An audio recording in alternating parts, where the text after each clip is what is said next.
Yannick Laurent, bonjour. Vous êtes directeur général de la protection civile de Haute-Savoie.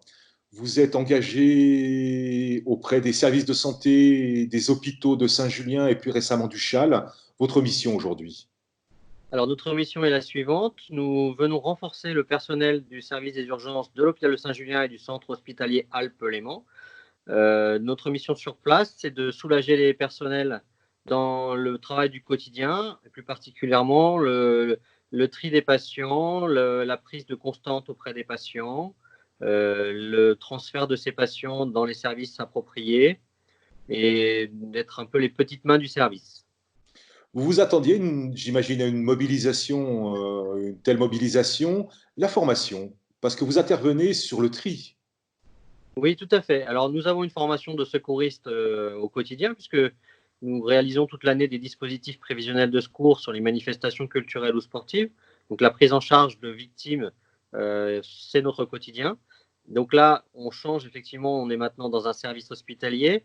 L'infrastructure est plus appropriée, mais le travail finalement est à peu près le même que lorsque nous sommes sur le terrain.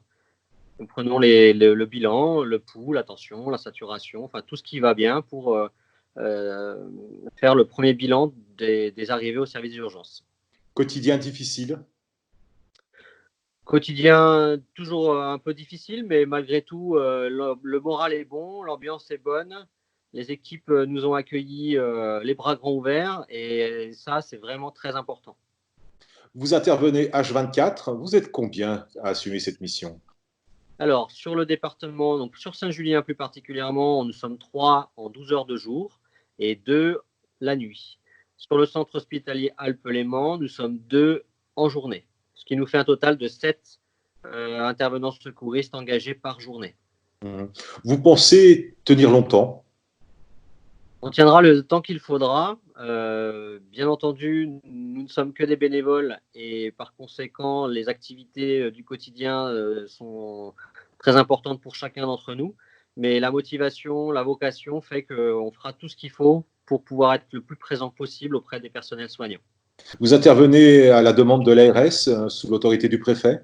Exactement, l'ARS sollicite les services de la préfecture pour avoir un renfort dans les centres hospitaliers et la préfecture nous réquisitionne pour intervenir au niveau du centre hospitalier. Est-ce que c'est la mission la plus compliquée que vous ayez eu à, je dirais, à assumer aujourd'hui? Alors, la plus compliquée, je ne dirais pas, parce qu'on intervient assez régulièrement dans le cadre de missions en France ou à l'étranger dans le cadre de catastrophes majeures. Cependant, c'est peut-être, en tout cas, c'est une première. Voilà. Ce n'est pas une mission très compliquée, mais c'est une première. On n'a jamais été confronté à une pandémie, en tout cas depuis la création de la protection civile de Haute-Savoie, c'est-à-dire plus de 55 ans. Vous vous installez dans la durée aujourd'hui? On s'installe dans la durée, on se prépare à tout et on anticipe énormément. Ce qui veut dire?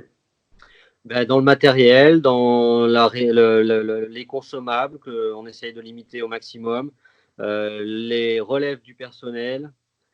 Voilà, on essaye de faire en sorte de ne pas mettre tous les moyens d'emblée et au bout d'une semaine de ne plus rien avoir. Clairement, l'objectif, c'est de durer jusqu'à la fin.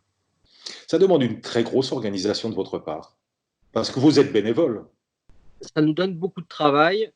Malgré tout, l'organisation est faite de façon à ce que pour toutes les interventions quotidiennes de l'année, euh, est tellement bien faite, dirons-nous, que lorsqu'on se retrouve dans une phase de crise ou de situation exceptionnelle, nous arrivons quand même à garder le cap et à pas être trop submergé et justement, c'est l'entraînement de toute l'année qui est mis aujourd'hui en œuvre.